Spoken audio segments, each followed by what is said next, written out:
Welcome to the Clean Hits Hockey Podcast. Today we have another very special guest because today joining us is Cape Breton Eagles defenseman Tomas Lavoie. At 6'4", Tomas has quickly become a force in the QMJHL, known for his smooth skating, defensive reliability, and offensive upside. Selected by the Utah Hockey Club in the 2024 NHL Draft, Tomas is already showing why he is considered one of Utah's most promising young blue liners. Let's dive into his journey and hear directly from Tomas about his development, draft experience, and what lies ahead. So without further ado, we'll bring him on the stage. Tomas, how are you doing? How's everything going way out there in Eastern Canada? Pretty good. Thanks for the intro. Hi, guys. It's a pleasure for me to be with you guys tonight. And let's do it. Awesome. Nice. Well, if you don't mind, let's start off by rewinding and going all the way back to June when you were out in the Southwest in Las Vegas for that NHL draft. Take us back to draft day. What was going through your mind? And when you heard your name called by Utah, did being drafted by a brand new team kind of make you feel any different, or were you just kind of excited to get selected and kind of know where your future is going to start to lie? To be honest, I think I was more excited to be drafted by a new team. Part of that new environment and in Utah, new city, and everything was new for even the organization to be there. So be part of that was awesome for me. And bringing back into my draft day, woke up and I know that was the day, the second day that I was getting drafted. I don't know where. Mm-hmm. And I finally heard my name by Utah. I was really happy because I had really good talks with them before during the season and at the combine. So by being drafted by Utah was meant a lot for me. Very, very cool. And how was that whole experience in the Sphere? Was it just kind of crazy to see that whole structure and everything? Obviously, it's something you get to see once in a lifetime because I don't think you can see there anywhere than in Las Vegas. No, the Sphere is great from the outside and from the inside. It's beautiful. It's like a 360 view degrees, so it's really cool. Hey, you Very, mentioned very cool. the combine. You mentioned the combine. I want to know, did they ask you about your Uber score in the interview? They did. They did ask me about my Uber score, and no, I'm not using Uber a lot. So even my Snapchat score, what it was, and I don't remember, but they asked for another question. So I was kind of surprised by those questions during the interview, but I guess that's something they get something out of it. Yeah, my Uber score is slightly better than Trent's. I just like to kind of always tip my own cap when we get to talk about that. So just had to bring it up again. So that's because he only uses Uber Black. You know, I'm down here using the Uber X like a pigeon, so that's why he's showing me up, right? He pays for the score. It's not fair. Yeah. Well, any way to get the 5 stars, but. Now moving forward a little bit in your off season, then you made it down to the training camp, and which would have been your first NHL training camp. What were some of the key things you learned from that experience in Utah? How did it feel kind of stepping on the ice alongside some of those other players that have been drafted in the NHL and kind of pushing for that NHL spot?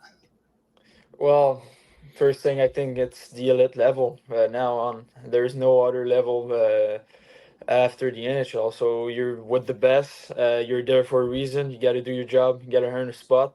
So I think just working and what I've learned from my first NHL camp was taking care of the body's really important because you're on the ice for practice. You have a workout, so just maybe have a stretch after and before. The next day you're going on the road, you're coming back, you play 2 days after. So taking care of the body is, I think, the main thing for me. And I'm trying to bring that here in Cape Breton, try to take care of my body as much as possible. Yeah, awesome. Great lesson to learn.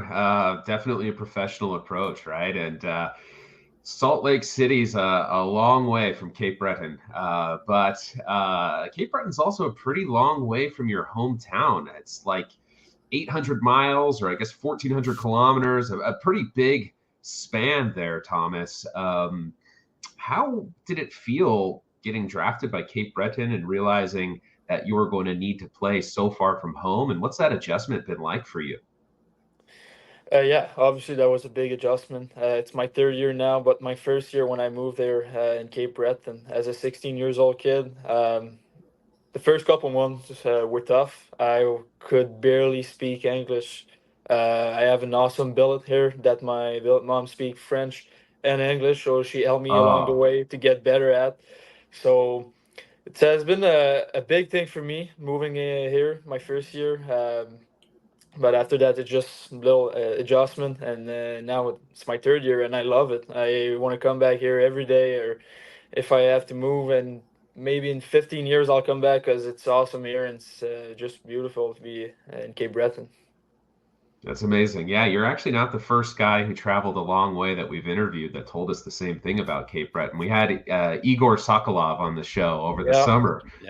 He's kind of a Cape Breton legend, I think, at this point. he is. Have you ever had a chance to meet him or any of those other kind of legendary Cape Breton players like Pierre-Luc Dubois or James Shepard or anyone like that? Have you ever had any interaction with those guys? Yeah, I met Igor this in August at the training camp. I met him there. Real good guy. On my draft, when Cape Breton flew me down here, me and my family, Pierre-Luc Dubois was there, Drake Batterson, James Shepard, and Logan Shaw. So I had a chance to meet them. So that was awesome. That's amazing. And you're going to be the next one, right? When you're starting in Utah, right? That's the goal. I hope so.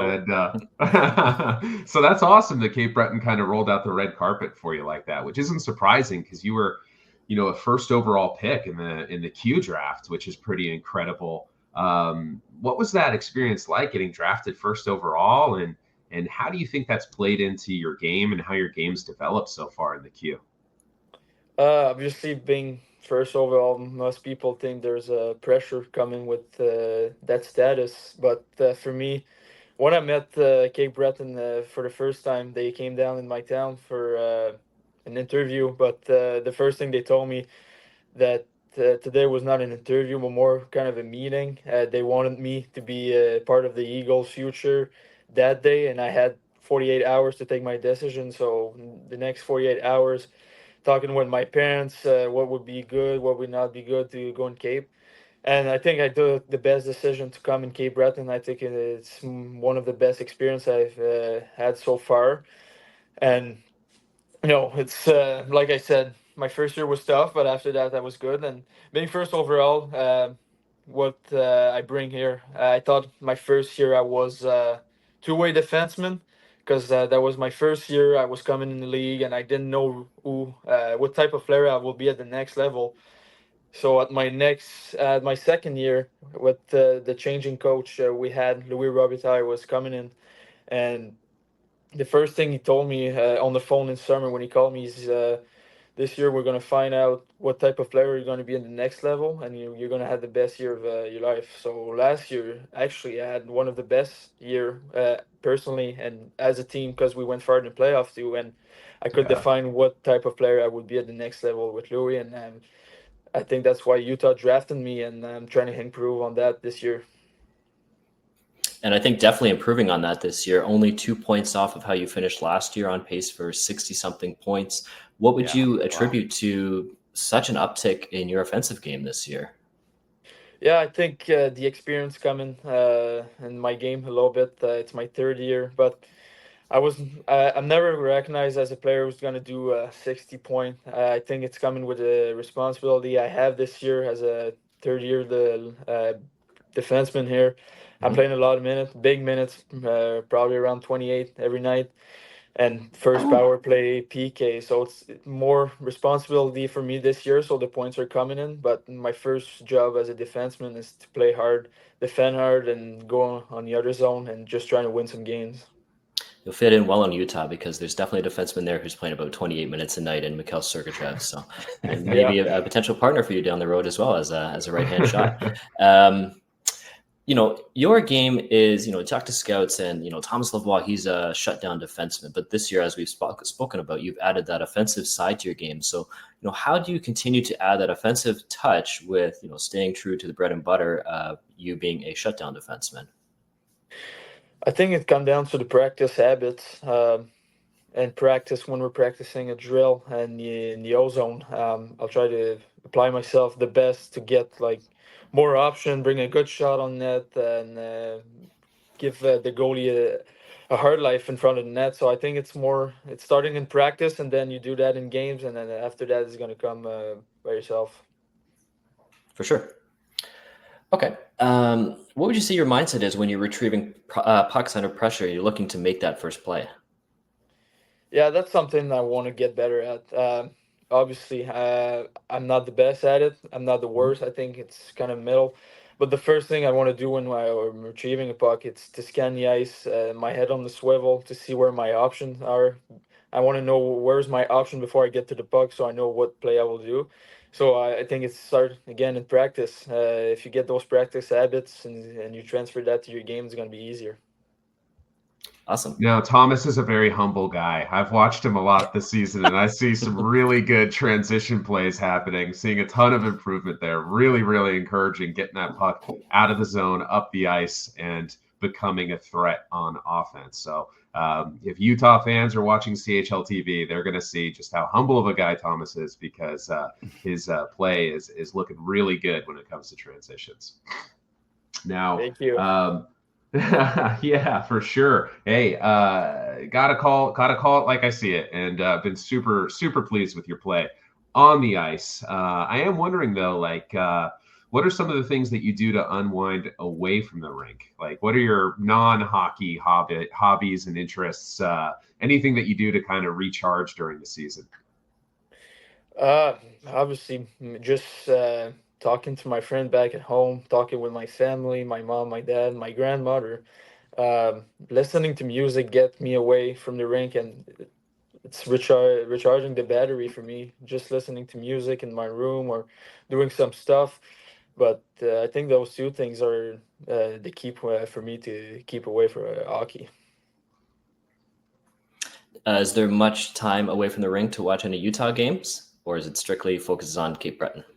There's sometimes the only problem is I don't get every game because you guys are like 4 hours difference with me. Mm-hmm. So if I want to watch a game, it's always at like 11 at night or A lot of late nights. late night, except if they're coming to play in Montreal, like I watched last week.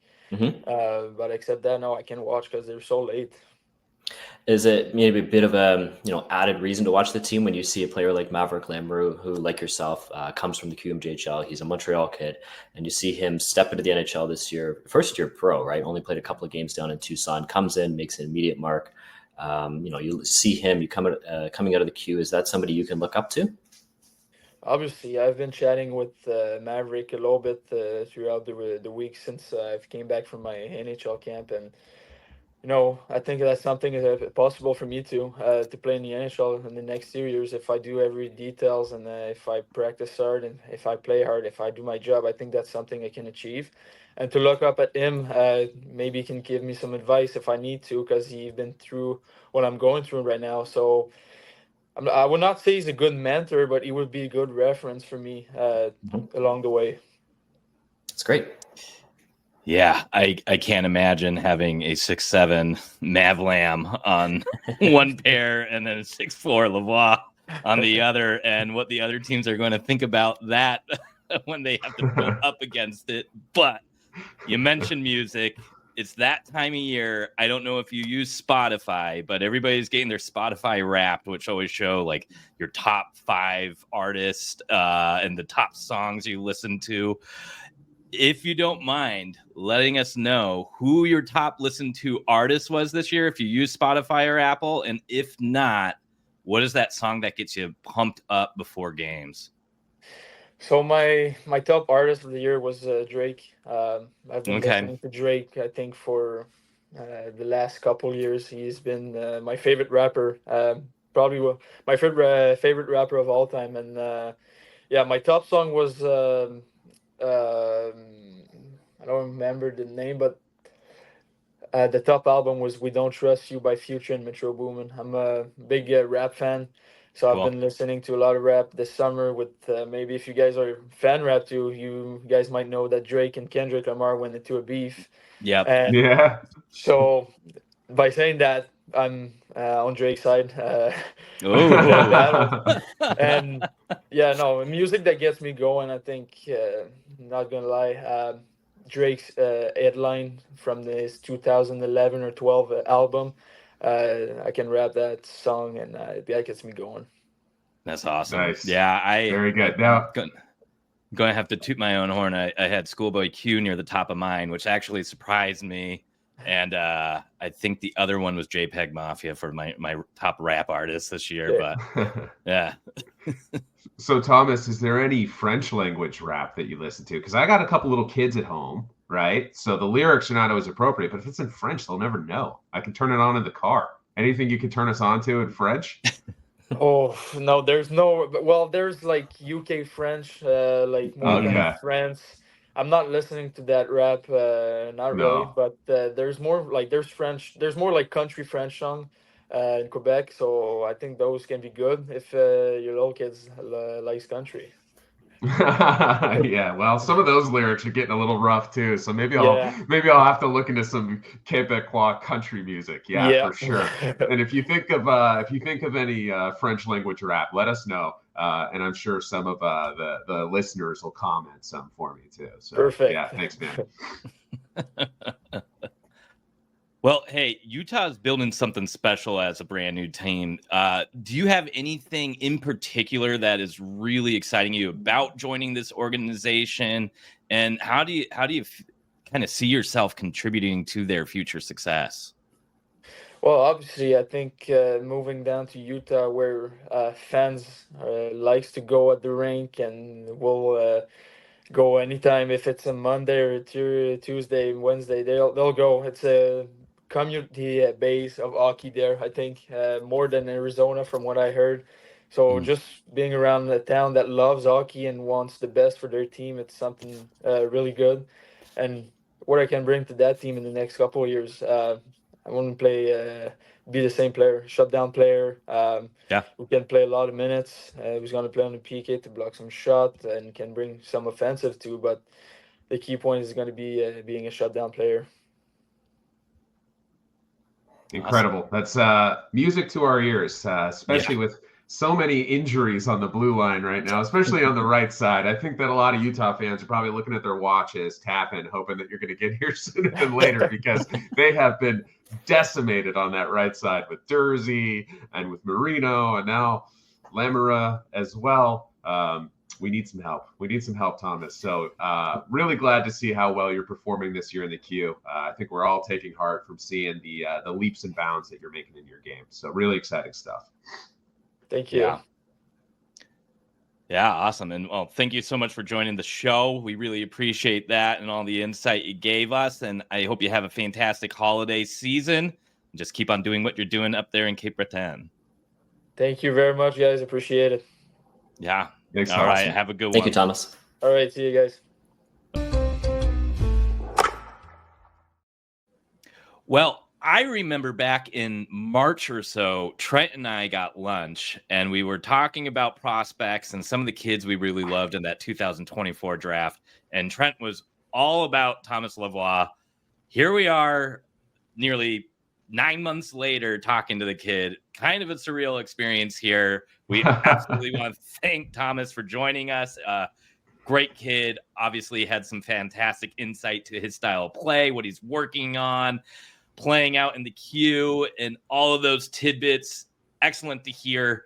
Really excited to see what this kid is going to start doing for the organization. Now, if you're kind of new to hockey, especially in the prospect realm as a Utah Hockey Club fan, don't forget, because Tomas was drafted in this year's draft, he still needs to fill his CHL contract with, and the QMJHL is part of that.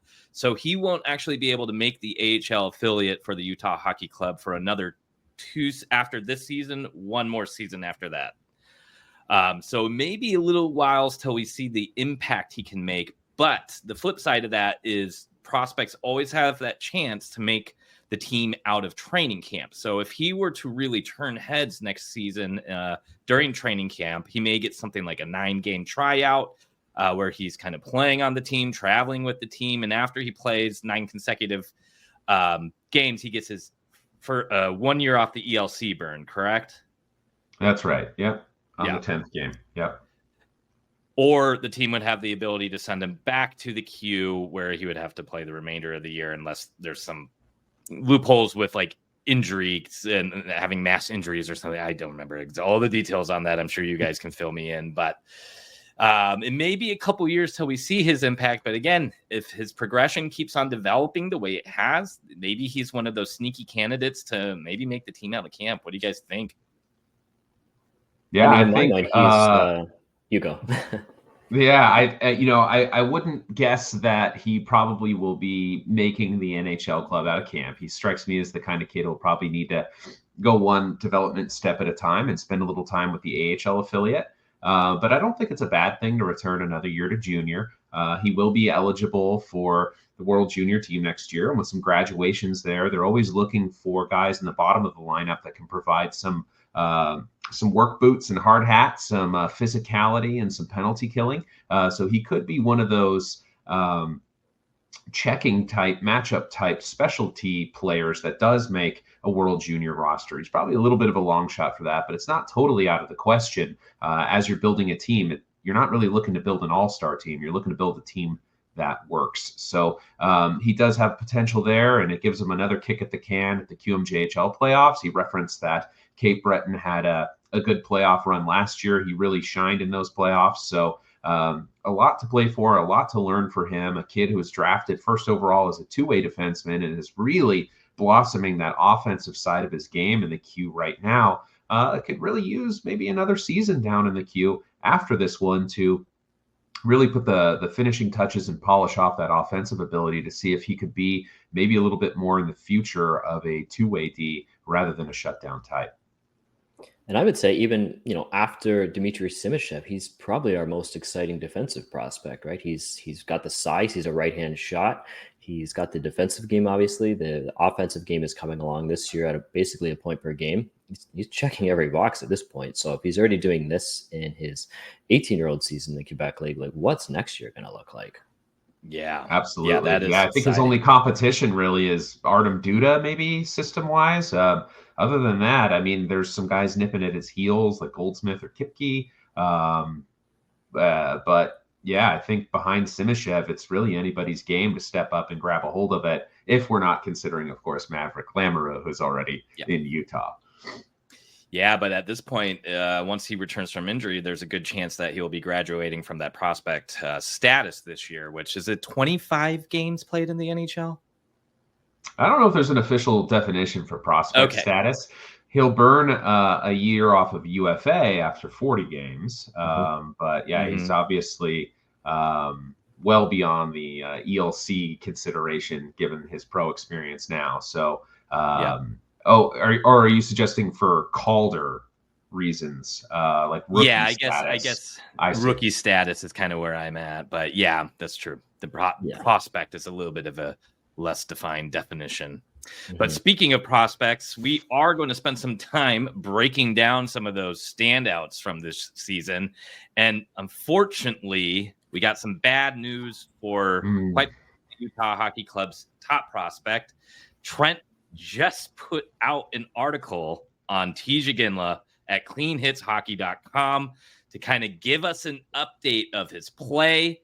And what we all thought at the time was a somewhat snub from the World Junior Canadian roster until last night's breaking news that Tej has had hip surgery and will miss the remaining, 3/4 of the season.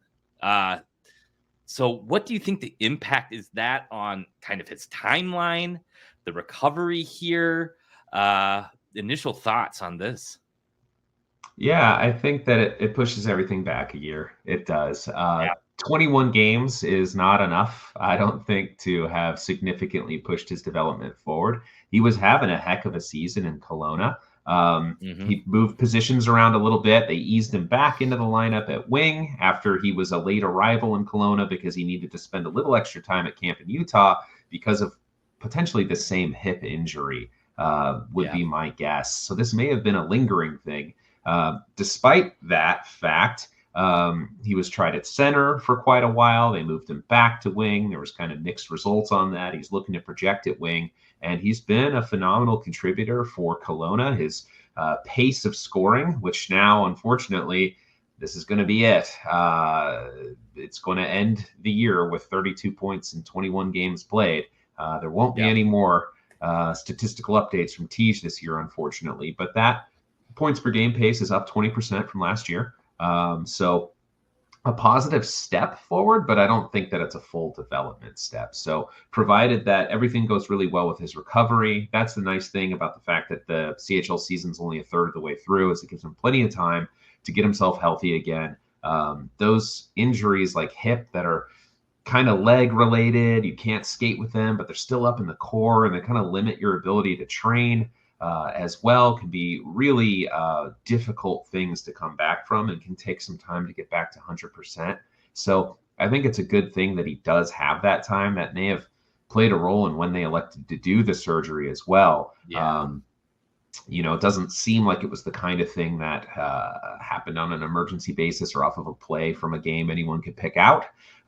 So there may be some consideration to the timing there. I'm not entirely sure. But provided he comes back healthy and ready to go next year, you're looking at a kid who still doesn't have that many junior games played at the WHL level, because remember, he was one of the youngest players eligible in the 2024 draft. He's a August birthday, so he didn't even turn 18 until after the draft. So he's a kid who at this point actually only has 136 WHL games played, which is the rough equivalent of 2 seasons. So he probably could benefit from another year down in Kelowna. I think it's a no-brainer that he makes the Team Canada roster for the World Juniors next year when he's 19 years old. And the really exciting thing here is that Kelowna is hosting the Memorial Cup tournament next year as the host city. So the Memorial Cup, for those who don't know, is kind of the tournament of champions in the CHL. It's the WHL champion, the OHL champion, and the QMJHL champion facing off against the host team in a round-robin tournament to crown a CHL champion. And those host teams are not to be underrated. The reigning Memorial Cup champion is the Saginaw Spirit, who qualified only because they were the host team after having been eliminated from the OHL playoffs just this last summer. So Kelowna does have a great shot, especially if Andrew Crystal returns and some of their other older players. And with Tej now being kind of a slam dunk to return to Kelowna, we may see some guys hang back. I think that, Price might be a guy who hangs back. We'll see what happens with Kelowna, but they should be a force to be reckoned with Tej in the lineup anyway. Memorial Cup host teams are well known to really go for broke and trade a bunch of assets and load up for those runs to make sure that they're just as competitive as those champion teams, because nobody wants to be embarrassed on their home ice. Speaking of home ice, Tej Ginla spent much of his youth being raised in the Kelowna area. That South Central British Columbia, Okanagan Valley sort of region is home to Tej as well. So it's a rare opportunity for him to potentially represent his home country of Canada at the World Juniors and then represent his hometown WHL team in his hometown in Kelowna at the Memorial Cup. So it's really, if you're reaching for silver linings here, if there's ever a time for something like this to happen, which is undoubtedly a really unfortunate thing that did happen, if there's ever a situation for it, I think this is probably it, because he has so much to look forward to despite the injury cutting his season so short this year. Yeah, I mean, a lot of panic and a lot of disappointment around the injury, and fair enough, lots of frustration, but it's not the end of the world that a 19-year-old has to go back and play one more year of junior hockey. Yeah. Right. And like you said, a chance to compete for a championship. And we know Bill Armstrong puts a big value on winning championships. Bill Armstrong, Memorial Cup champion himself. And in terms of silver linings, there could be another with, we've spent a lot of time thinking about how this team's going to look next year with all these forwards coming in. And if TJ Ginla is not part of that mix, it makes things a little less crowded and a little bit easier to figure out how everything fits together with, you have guys like Nick Schmaltz and Matthias Michelli, and we don't know what their future is with this team long-term. You have players like Daniil But coming in. Cole Beaudoin is not too far off from making this team. So with one fewer player in the mix and TJ Ginla, it simplifies things just a little bit. That's right. Yeah, I mean, Josh Doan will be more than likely ready to compete for a spot next year. And then there's a big name you mentioned there as well, Corey, from Russia, Daniil But. Yeah, and they're kind of tying back to what we were saying about Tomas Lavoie. Because Tej was drafted in this last draft class, unless the team makes that commitment to kind of keep him up and burn a year off his ELC, and Tej was looking to be very much ready to take a crack at the NHL roster going into next season. This does kind of give a little bit more flexibility, because when you heard that Kelowna was going to have the tournament and everything, is kind of like, well, what's this going to look like? Especially if he makes a big impact on the team. And in a weird little way, this all kind of seems to work out in not the best situation, but may kind of help just pad not having an overabundance of youth on the roster next season as well. But let's go all the way to Russia, speaking of, and talk about some of our KHL prospects. So in the 2023 draft, Bill Armstrong and the scouting team surprised everybody. If you go back and find the old draft videos that the Arizona Coyotes put out, their motto was kind of to shock the world going into that draft. And they definitely did by taking a defenseman from the KHL, Simashev, at the 6th overall pick, and then going right back to the KHL and taking Daniil But with the 12th overall pick, which they received from the Jacob Chikrin trade. Both of these players are making impacts now in the men's league, which is the KHL in Russia. So they are getting very good experience, and a lot of people consider the KHL the second most competitive league in the world. So it is great to see these prospects developing there. It is great to see them making an impact, and Daniil But in particular has been eye-popping. We tweeted it out a couple days ago of an incredible pass he made. He has been an absolute menace in front of the net. In 29 games played, he now has 8 goals and 12 assists. What are you guys thinking about Daniil But? Has he kind of taken over as Utah Hockey Club's top prospect? How excited are you guys to see this player when he comes over? I think it's probably pretty close between him and Tej. Simashev is also in the mix there. I've got Tej a little bit ahead myself, but that's no knock on Daniil But, who's been extremely impressive in the KHL. To your point, Brad, it's the second best league in the world. And he's playing on the best team in the league by a mile in Yaroslavl Lokomotiv. So this is a team that has always got championship aspirations. They generally finish in the top 3 of that league in any given year. And this year, they're number 1 with a bullet. And that is thanks in large part from significant contributions from both of the Utah Hockey Club blue chippers.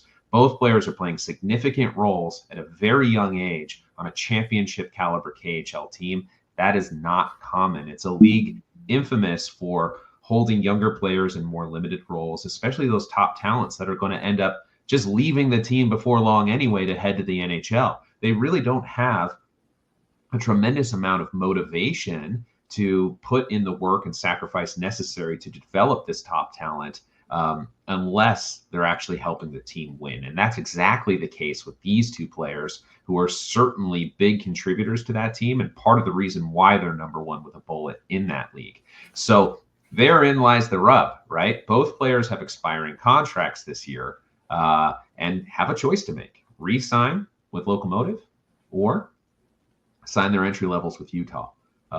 This is going to be an interesting thing to watch. The KHL contracts do not expire until the end of May 31st. So this isn't something where they're going to be able to sign early and come over for a few games or for the playoffs. This is definitely going to be something that we'll hear more about as the season draws to an end, especially given both players are very likely to be on deep playoff runs in the KHL, looking to win a Gregorian Cup. I think Utah fans should be hoping that they do win that championship for a variety of reasons. Number one, it'll be great experience and developmental experience for those players. Number two, we would love it if they head into the summer, head into their contract negotiations, feeling like they have nothing left to prove in that league, and that the next mountain to climb is right over here in Utah. Yeah, and one thing I started poking around after watching that latest Boot highlight. Big Boot fans here, obviously, too. But, Cannot lie. Cannot lie. I had to look it up. I had to go for the absolute reach, and I pulled up Kirill Kaprizov's stats while he was in the KHL. And after his draft year of 2015, he played one split season in the KHL and the MHL, and then 4 full seasons in the KHL after that. 2 years after his draft, so his first full season in the KHL, he played 49 games, had 20 goals, 22 assists, and 42 points. I am going to use that as a benchmarker here, because if Daniil But gets close to that, you start to wonder just what this upside is. And I know he's on, obviously, one of the best teams in the league, and Kaprizov wasn't quite there until he got to CSKA Moscow. But it is really, really exciting to see what this large 6'7" kid is doing. And one of the players that he immediately is starting to remind me of, which initially when he was drafted, you and I were kind of saying Alex Tuch. There's this little bit of a transformation here into a very, very toolsy looking Tage Thompson, at least to me. Corey, do you have any thoughts of other player comparables? I was just going to say, maybe not Alex Tuch, but Alex Tuch's teammate there in Tage Thompson, which is also somebody who was drafted by Bill Armstrong back in St. Louis. We saw the big breakout from Tage. Was it last year or the year before when he 2 years ago, off, and then a bit of a step back last year. But yeah, if you can if he's your low end and Kaprizov is the high end, I'm perfectly fine if we have the next Tage Thompson here. Yeah, and Daniil But, the way he works around the net is extremely impressive. Go find his highlights on Twitter. You can find we repost them all the time on our X account at Clean Hits Hockey. We also have profiles on all of these prospects we're talking about. So if you are interested in knowing about the Utah Hockey Club's future, exactly why we call ourselves being part of the cult of general manager Bill Armstrong, definitely make sure you're subscribed to our blog at cleanhitshockey.com. That's where you're going to find those exclusive articles on all of the prospects. We have great coverage on that. Trent does his homework. He has subscriptions to all the league passes and is pretty much the night owl, kind of watching and seeing what all the kids are doing and keeping his finger on the pulse. But all of us are old HF Hockey Board geeks and loved just kind of discussing prospects, especially leading up to the draft. And that's kind of how we all met. But again, cleanhitshockey.com. Make sure you're subscribed there if you want to just kind of keep up on all the fun talk with the prospects. But let's keep on going down the list because there's some other ones that we want to highlight. A friend of the show, Beaudoin, who we interviewed this summer, has been making an impact. He was the second first-round selection this year. The team moved up to select him in kind of the later third of the first round this draft. Big centerman, playing in the OHL, and he seems to be spiking in his production as well. Yeah, he's somebody who's had a... Do you want to go or me? Yeah, go ahead, Corey. Yeah. Awesome. He's somebody who's had a lot of success with Hockey Canada in the past as well. And Hockey Canada as an organization is obviously, if you've had a lot of success with them, they're going to be very loyal in bringing you back. So, and he's somebody who's kind of worked their way through the program of excellence there with the Under-17 Hockey Challenge. He played at the Hlinka Gretzky where he got a gold medal, and he played at the U18s where he got a gold medal as well. And I know, Trent, you've spoken about, was it the U18s where he started kind of at a lower level, and toward the end of the tournament, he had worked his way up to, I believe it was the top line. And if you can do that, where if you can kind of play any role, then how do you not invite that type of player? Absolutely. Yeah, that's completely true. It's no surprise to me at all that Cole Beaudoin made the team. His Team Canada coaches at those previous tournaments you mentioned lauded his work boots mentality, his jack of all trades ability, the way that he contributed in a physical way. He contributed defensively, PK, power play, winning important face-offs, playing a physical game, banging bodies, and his ability to cover anywhere from the fourth line to the top line. Any way you want to play, he can play it. And as impressive as TJ Ginla's uptick in production was in league play this year, being up 20% or so in pace from last year's final point totals, Cole Beaudoin is even growing even more with a 30% uptick this year. So the Barrie Colts are a little bit of a better team. They've made some big additions. And Cole Beaudoin is really shining with all that new talent to work with. So really, really encouraging stuff to see from him, getting an invite to Team Canada. And I have no doubt he's making that team, probably as the fourth line center. But at the end of the day, his total ice time, I'm going to guess, puts him at some role above that when all is said and done. Yeah, agreed. And this is going to be an important player for this team because the center depth in the prospect pool is a little thin, especially after that move of Connor Geekie to acquire Mikhail Sergachev, as we all know. So really, Cole Beaudoin has skyrocketed up the prospect lists in the center depth, especially, and it's definitely the top center prospect for the team. And it's really impressive to see that uptick in production. Whether he's makes the impact in the NHL as more of a 3C kind of shutdown two-way guy, or if he can start to elevate his game and really start to become a very important 2C or even higher than that is yet to be seen. But this is a very, very good sign for just a third of the way through in his season. Couple other standouts that we want to talk about. First of all, in the AHL down in Tucson, the Roadrunners' leading scorer is none other than Igor Sokolov. And just like Cole Beaudoin, he came on the Clean Hits Hockey podcast this summer. Make sure you dig up that. Yeah, make sure you dig up that episode because that interview was a lot of fun. Sokolov has been just tearing it up for this team, and I think we're all chomping at the bits to see if he gets a call up, especially maybe a chance to kind of reignite the offense if it starts to slow down like we saw a couple of weeks ago. But I think all eyes are on Sokolov and seeing what his impact is in the AHL and if he will get that opportunity up in the NHL. What do you guys think about him?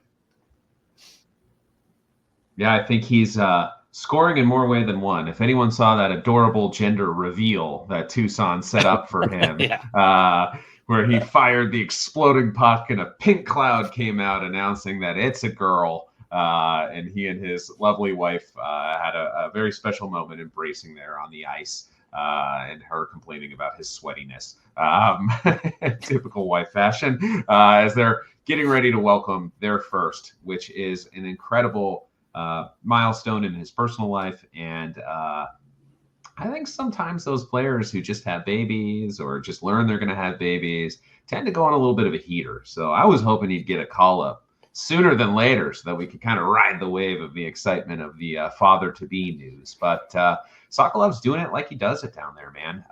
He's scoring any way you want. He is just a dangerous goal scorer from anywhere on the ice. He scores every kind of goal you like. And he's giving the team every reason to call him up as soon as they need someone from down on the farm. I think that he's a big body who's been a pro for a long time and is ready to fill in and show what he's got at the NHL level just as soon as the team actually has a need for it. Yeah, not only leading Tucson in scoring, but not too far off the entire AHL scoring lead as well. Currently held by a former Coyote in Vinny Nostroza, but Sokolov's not too far off in 17 points in 18 games. The top of that scoring lead really jammed up. Lots of guys with 17, 18, 19, 20 points, but not too far off. And I know we've spent some time in the past talking about who won trades, especially related to Mikhail Sergachev. But if you want to look at the Sokolov for a Jan Yannick trade, I think you can put that in the win column for Utah. Yeah, absolutely. Finally, two other prospects, a little bit more down on the prospect chart here. Noel Nordh and Kipke, both making pretty decent impacts on their squads as well. Trent, you want to tell us a little bit of what you've seen from both of these players? Yeah, for sure. So Noel Nordh and Owen Allard, actually, two deeper cuts, third rounder and I think a fifth rounder, deep hits, who came into the Utah development camp and rookie camp and training camp, and ultimately both got assigned to AHL Tucson to start the season before being reassigned to the Sioux Greyhounds in the OHL. So a unique path, especially after Nordh had come over from Sweden this year. So, I mean, talk about a journey for him. Allard also having an amazing year where he was drafted as a double overager, impressed everyone at camp, now gets to go back home to the Sioux. He and Nordh were both producing tremendously at a point per game pace, which was really great to see because Allard was seen as more of an energy checking line defensive center who this year was really ramping up the scoring rate. Nordh was showing no issues at all adjusting to North American ice, which is not really a surprise if you're familiar with the prospect, who looked really good at some international tournaments from a physical perspective, and is somebody that a lot of people anticipated would thrive on the smaller rinks here in North America, where it's a little bit more of a physical game and less of a skating game. Those two were on fire to start their OHL season. Unfortunately, both have been sidelined with injury to cap off a theme here of injured prospects. Unfortunately, those two are on the shelf as well. Not sure of the extent of those injuries yet at this point. CHL communications with deep cut prospects aren't quite as crystal clear as we're used to in the NHL or with top prospects like Tisha Ginla. So we may have to wait on word for those two. I think the last guy you mentioned, Brad, was Kipke, who is the captain of the Victoria Royals in the Western League out in British Columbia there. He's a big 6'3" defenseman, left shot defenseman, who plays a really good two-way game, a good physical game, just a really smart game. His point totals are up this year. He's been a bit of a breakout player, but it's not really just the scoring. He just really looks like a very solid, all-around pro-style D. Again, a bit of a deeper cut. I believe he was a fifth-round pick as well.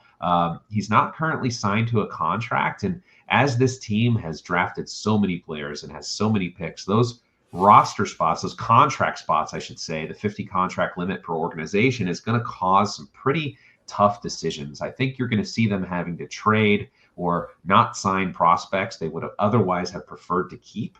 I'm not sure if Kipke's going to fall into that category or not, but he's doing everything in his power to make that a difficult decision because they definitely can't afford to sign every promising fifth-round pick that they have. But he is one that's going to make it very tempting and very hard to walk away from him as a prospect, given the gains he's made in his game down in the WHL this season.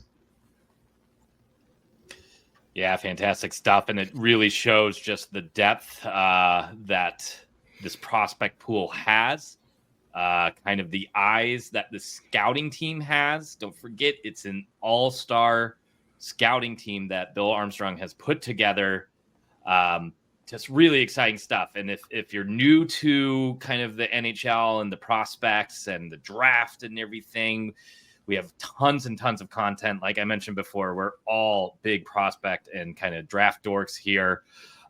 So as we get closer to the draft, we will have tons of coverage on that. And of course, all season long, we're going to have coverage on all the prospects, just to kind of make sure that you are up to date with them, kind of the risers, maybe the little bit of the fallers, and then the people that we are projecting to have impacts on this team in the future.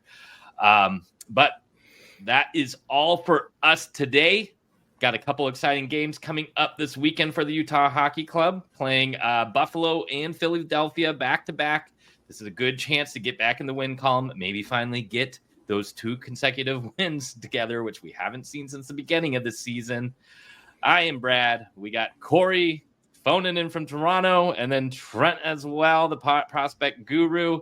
Make sure you like and subscribe to all of our content. We're on YouTube, Apple, Spotify. We have a fantastic Discord with insane, very active game day threads, prospect areas. We just set up a new international tournament area to be able to talk about things like World Juniors and the upcoming Four Nations face-off. Yep. Kenny has been up in our Instagram game too, so make sure you're following us there at Clean Hits Hockey. Otherwise, guys, any final thoughts? Anything else you want to say? Like you said, just some exciting games coming up with Philly and Buffalo, and also some exciting guests kicking it off today with Tomas Lavoie. And stay tuned to upcoming episodes to see who those other guests are.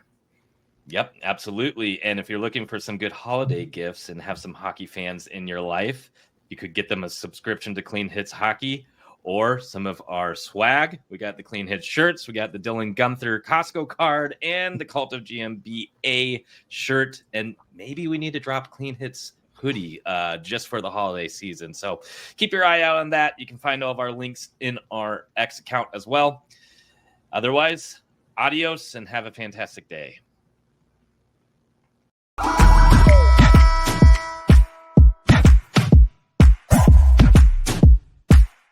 We know we're running it now. Watch the game change. Watch the game change. Watch the game change.